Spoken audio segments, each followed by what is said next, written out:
and welcome back to this year's International Feature Conference 2021. I hope you had fruitful discussions, and I'm happy to inform you we are right on time and back on track. Motto of this year's IFC, I think you have already noticed, it's the power of narrative. And for us as feature makers, probably there is one meaning which is a bit closer to our heart, the power of narration, the power of storytelling. But there is another meaning of the power of narrative. It's the struggle about opinion, perhaps about worldviews, beliefs. It's the battle for a narrative. Kübra Gümüşay will be our guest in this plenary, brings different perspectives and languages to this table. Hamburg born and based, she has also been studying and living in Oxford. She's a TEDx talker, and she writes about racism, feminism, diversity, and she speaks at least 3 languages. This is German, English, and Turkish. Her recent book will be published in English, but is not available yet, but has been a bestseller in Germany.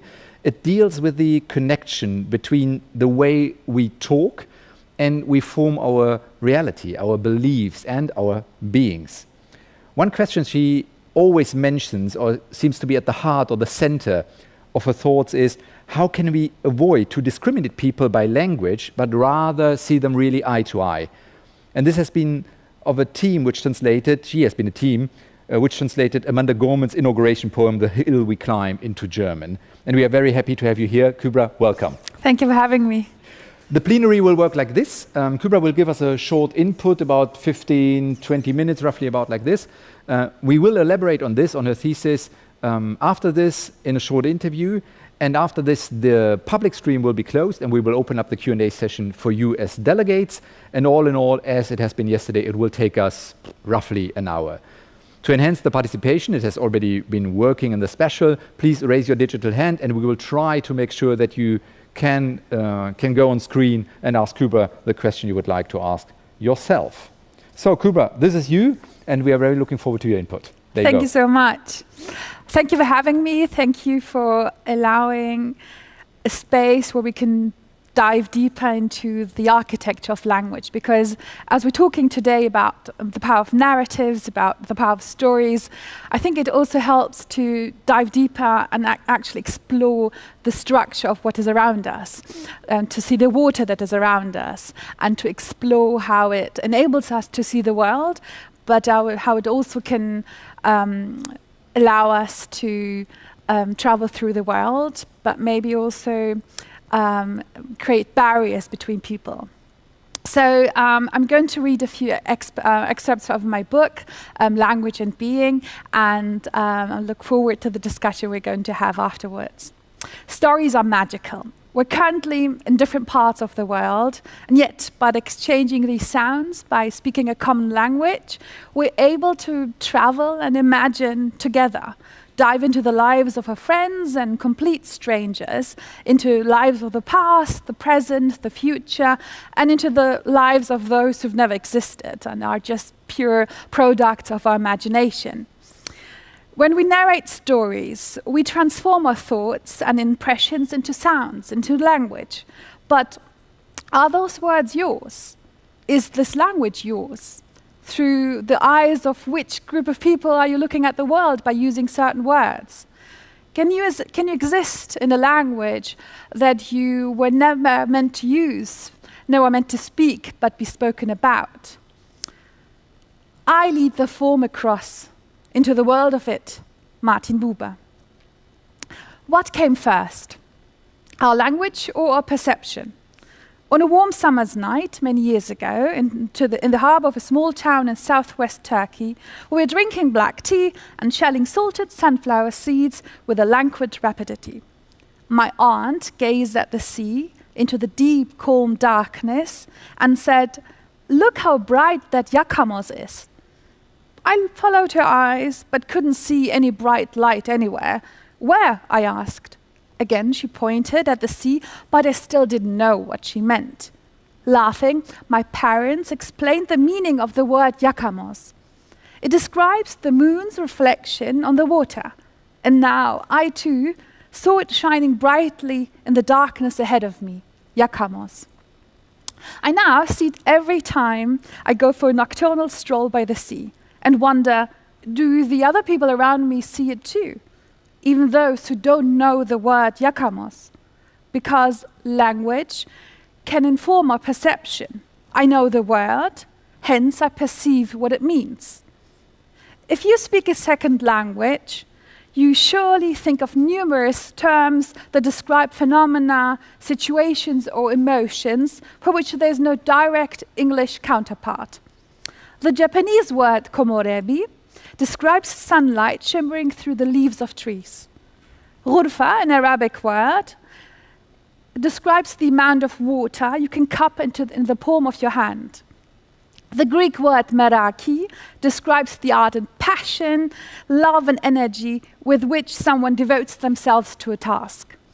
And imagine this, you're walking through an unfamiliar city and someone gives you directions. You listen carefully, but no sooner have you set off again than you realize that you've already forgotten what they've said. Hawaiian has a word for it, akihi. Many languages, such as Indonesian, Turkish, Japanese, Finnish, and Farsi, have no gender-specific pronouns at all. No he, she, or it. The cognitive scientist, Laura Boroditsky, describes a conversation she has had with someone whose native language was Indonesian. They were talking in Indonesian about a friend of Boroditsky's.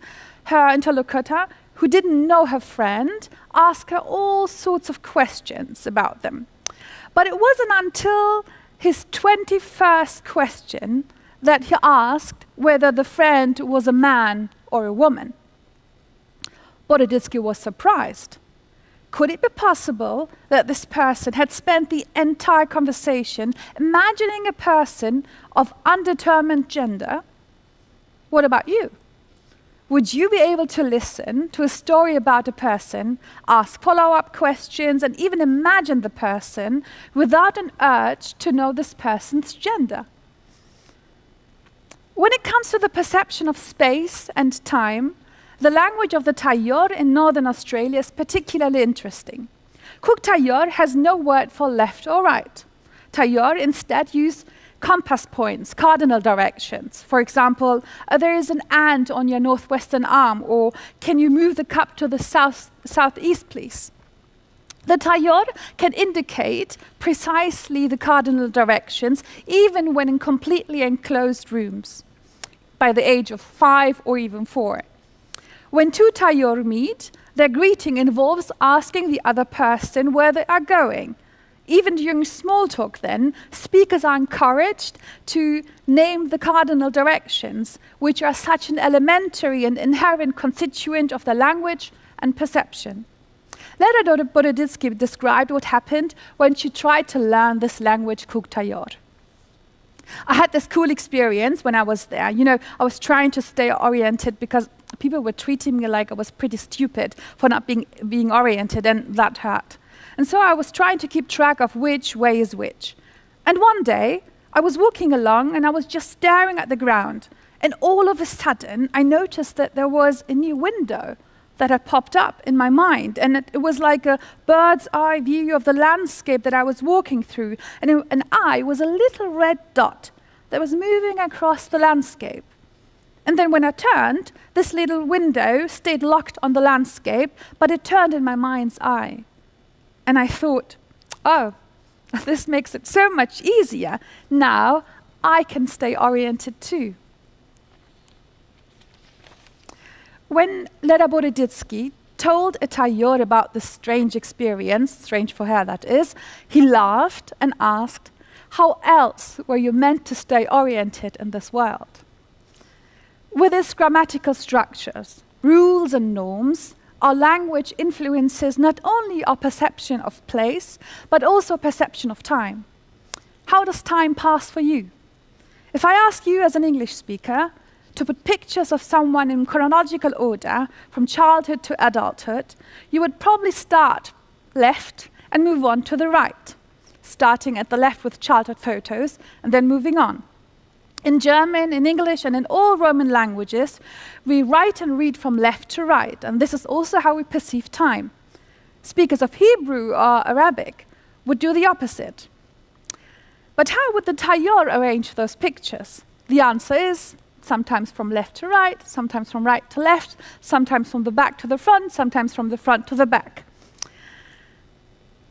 What matters to them is how they sit and where they sit. For Tailleur, time flows from the east to the west. So if the person was sitting facing north, this person would arrange the pictures from the right to the left. And if the person would be sitting at the opposite direction, it would direct those pictures in the opposite direction as well. This perception of time and the world has left a lasting impression on me. Only by comparison can we discern the worldview that we've been taught. Everything centers on us. In fact, it centers on I and its unique perceptions. I turn, and the world turns with me.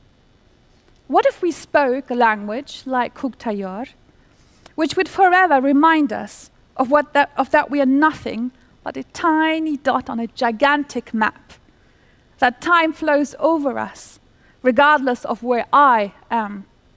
What principles, what humility, what characterize our attitude to other people, to living creatures, to nature?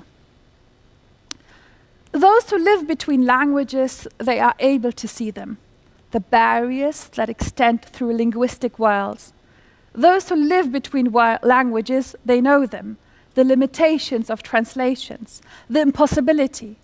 It is as if you had to squeeze a whole world through the eye of a needle of a language.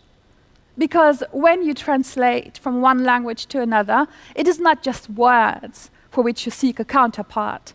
Instead, you require an equivalent for wide, complex, multifaceted contexts, a perspective, a specific way of regarding the world.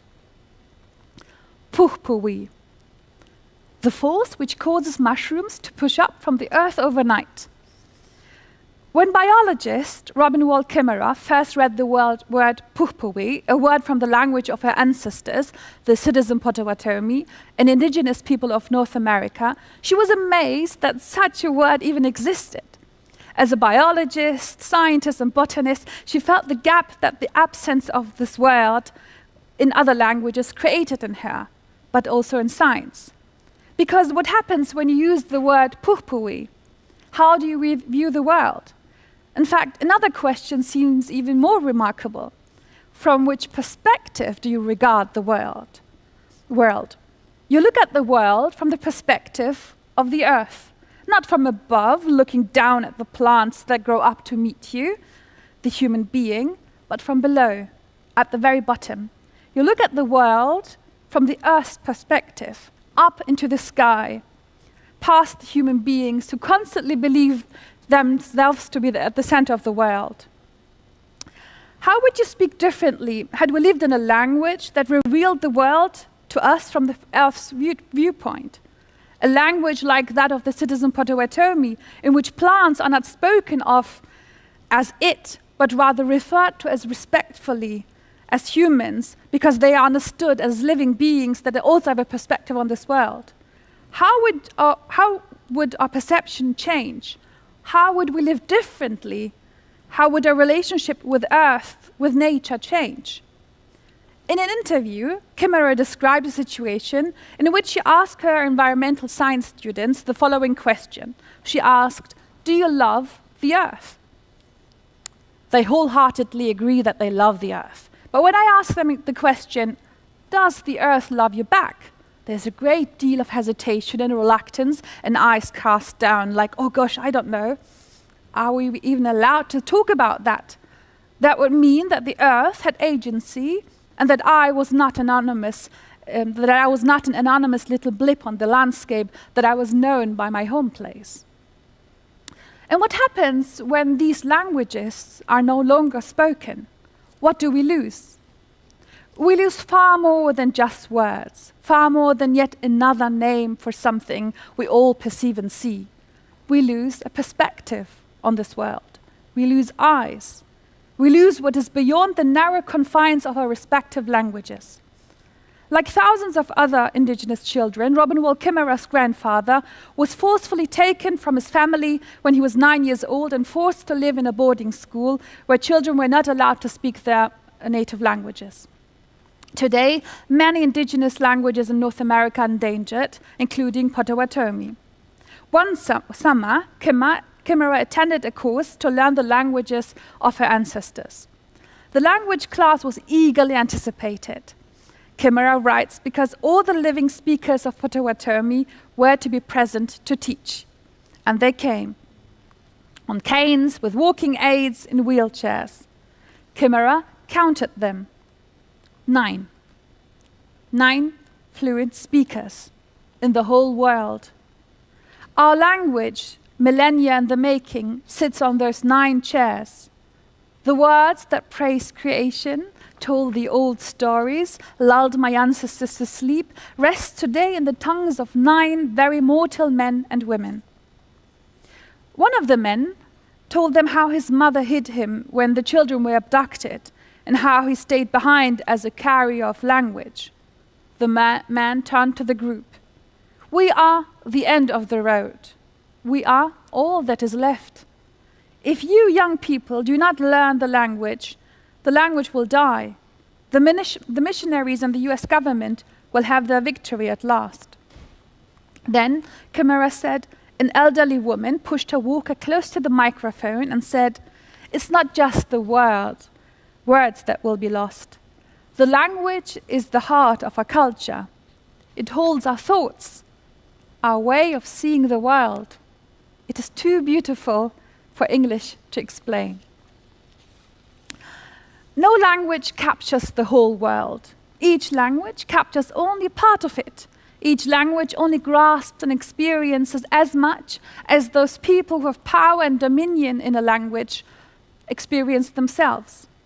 Each linguistic world only reaches as far as the perception of the rulers and the powerful.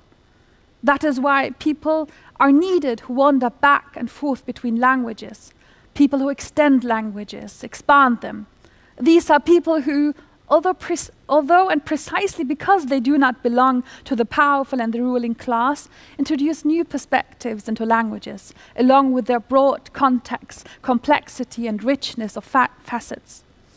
People who know the meaning of ajiziyet, weakness, helplessness, incapacity, are the words that automatic translation softwares offer to me when I look for a translation of this Turkish word. But ajiziyet means so much more. A word that makes me look at the world from the bottom up, to feel powerlessness and helplessness, the absence of possibilities, the unattainability of things, and to endure. Yet I don't consider this term to be negative. There's a strange freedom associated with it. For ajiziyet also evokes the calm perception of a situation to which a person is exposed. A liberated acceptance of one's life circumstances, not humiliating inferiority, but respectful deference. Perhaps the emancipated awareness of our nullity is one of the few truths we can grasp in its completeness, our ajiziyet. To be at the edge of a linguistic horizon, we must be aware of it, our ajiziyet, our dependence on all those people who view the world differently than we do, so that we can stand at the edge of a linguistic horizon and cross it with the help of others, into other languages, into words that may not yet exist in our world. In his 1960 essay, The Hollow Miracle, the literary theorist, philosopher, and Holocaust survivor George Steiner wrote, "Everything forgets, but not language. When it has been injected with falsehood, only the most drastic truth can cleanse it." Steiner was referring to the language of post-war Germany. He regretted the fact that this process hadn't happened there, that the German language was instead marked by dissimulation and deliberate forgetting. He wasn't concerned with language as such, but with how it shapes thought and action, with the relations between language and political inhumanity. The relations between language and political inhumanity. This is what I want to visualize and analyze. I would like to explore how we might speak differently, more humanely. Kurt Tucholsky wrote that language is a weapon. yes, it may be that, and is that much too often, even if those who use a language or word are not aware of this fact. But it needn't be. Language can also be a tool. It can show us the luminous reflection of moonlight in the darkness of night. Language can limit our world, but also reveal its infinity. Thank you. Thank you so much, Kübra. It's a big audience here, at least 12, up to 15 people are sitting there. Please, if you grab the headphones in a second, then you will be able to listen to the questions coming in. Before we do the Q&A, just... Shall I put it on now, or wait? We'll discuss a few questions first, and then when we open up to the Q&A session, then it would be okay to get them. As you yourself pointed out, that different languages broaden your horizon. Did you ever feel, I don't know, the opposite, like overwhelmed by it? Because it's like complex, it's so complex, or a complexity you can experience. Probably you got new paths with new languages to other areas you've never been to, but on the other side, there could be, I don't know, dangerous, frightening, overwhelming. Did you ever experience stuff like that? Actually, you know, the language I mentioned, and the word Purpuri and the language of the Potawatomi, that language to me was actually mind-blowing, because they not only have he, she, it as personal pronouns, but many more for plants and trees and stones and you know, all kinds of animals and even mountains. And that sort of blew my mind, because this language sort of forces me to look back at human beings, not only look at the world through human eyes. So that was actually something I found to be incredibly helpful, to maybe use this in discussions about, you know, climate justice.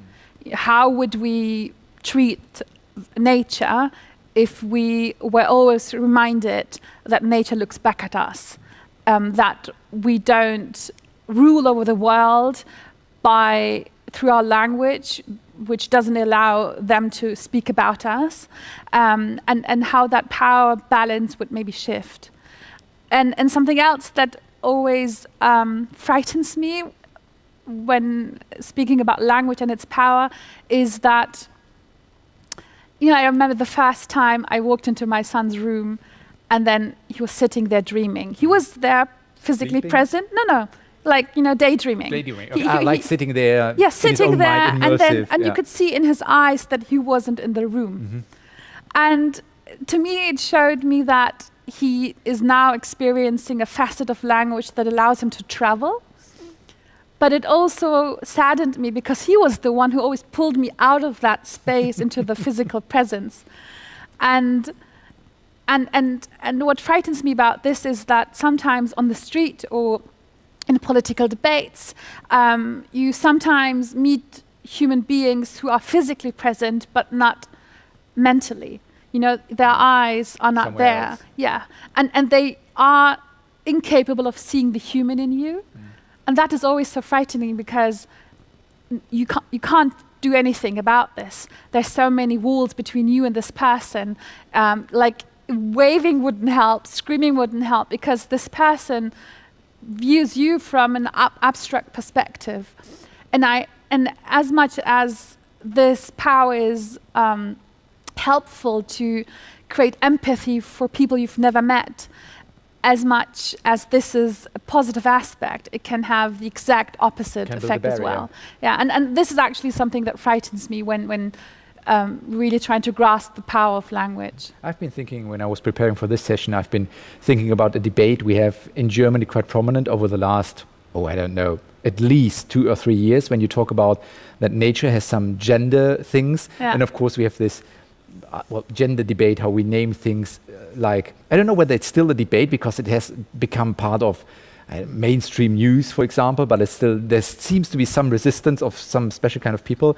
So my question is, does this, for example, if you think about nature and about different genders, does this reflect on other debates, let's say on the gender debate we have in Germany as well, that you think, well, look, this is ridiculous, when even in other languages there are different names for gender, then we should do this, of course, in our own language? I think what the underlying problem in these debates is usually that a certain group of people is asking for change, for a more just structure, and others claim that it's always been like this. And you have this exact debate in various fields. It's not only limited to feminist discourses.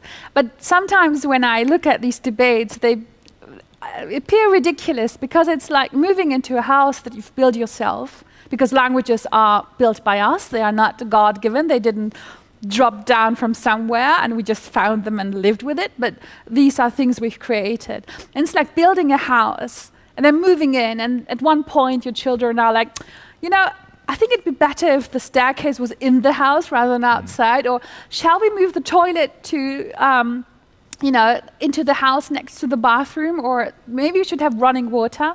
And then saying, no, it's always been like this. We can't change it. No, we can change it. And visualizing language as a form of architecture sort of helps to see the ridiculous ways we are having these discussions, because what these people are asking for is not to say all of it is bad or we shouldn't have it, or let's destroy all of it, but rather let's enhance it. Let's allow language to accommodate us. Let us maybe destroy a few walls, or maybe unlock a door. And so you mentioned in the introduction, we did the translation of Amanda Gorman's poem during for the inauguration in the US, and there was a destructive debate going on all around Europe, where there were countries who were translating this poem, and to me it was, being in the eye of the storm. It was just. If I remember correctly, the question was, should you were a team of three, should you, as not black people, translate a black poet's poem? The funny thing was, no one said that. Like Jenny Style, who criticized the Flemish, Niederländisch? Yeah, the Dutch. The Dutch translator. She didn't say, only a black person is allowed to translate a black artist or a poem. She was rather saying, it's a mischance. It's more should have. Yeah, she said this would have been an opportunity to elevate other voices who in this Well, she has a business. Point. She has a point there. Yeah, and she has a point. And then we've had this huge debate about, are black people, are white people allowed to translate black writers, which is completely ridiculous because no one proposed that. And we, as a team of three, there was Uda Strätling, who is a professional translator, who's translated for centuries, and then Hadija Haruna Ölka, who is a journalist, an activist, who deals with language, who knows very well the black diaspora, and is a black person herself, and myself. So we did this in a team of three, and we decided to do this as a team even before any of these debates had started. And when this debate was going on, it was weird because to us it was like a joyful opportunity and like a dance, because we were dancing with language. And yes, we could have translated. But is it a bit of a feeling of I don't know, triumph is a strong word, but when you see the debate in other countries, say, well, look, we've been there, we did that, we came to the conclusion before you did. That was our plan from the start. You know what I mean? Like we didn't have the chance to actually feel that superiority, because I think within a day or so, this destructive debate started in Germany. And what I found most saddening was that people didn't see this as an opportunity. Because we weren't saying, this is how you should translate, or you always have to do it in a team of three with these exact identities. What we were rather saying is, let's try things. Let's bring new, different perspectives onto the table and see and watch how this table then widens, and how three people can sort of expand each other, and then because what we're aiming to do is not a literal translation, but also trying to translate those contexts that I've been talking about. And that's a huge task. And this is what we've been trying. And I had wished for more people to see this as an opportunity rather than, only having this very dogmatic view of, are we now only allowed to translate poems in a team of 3 and all these like do's and don'ts. This was a chance. Would you say this is, I don't know, a special kind of German narrative that we look at the negative side first and say, well, look, it's you should have done it like this, or there should be different ways. It's like, I don't know, a German narrative, or it actually happened in many other countries. So in this case, I can't say that this is specific or purely German. This happened in other countries as well. So how long, just to get a grasp of it, is it like it happened within days? I mean, it's not like a long poem, but it's difficult anyway. It was within days, but we were having discussions until late in the night, and to me it was a very joyful experience. The debate about it wasn't so much joyful, but doing it and working with these wonderful women was a very beautiful experience. Perhaps this is a good point to stop, or to say finish the public streaming and open up the Q&A session. If I'm correct, there is a question from Anna, and we try to get her on screen. And if you can hear us, please open up your microphone so Kübra gets the chance to hear you, and in the best of worlds, see you at the same time on screen. There we go. Anna. Hi.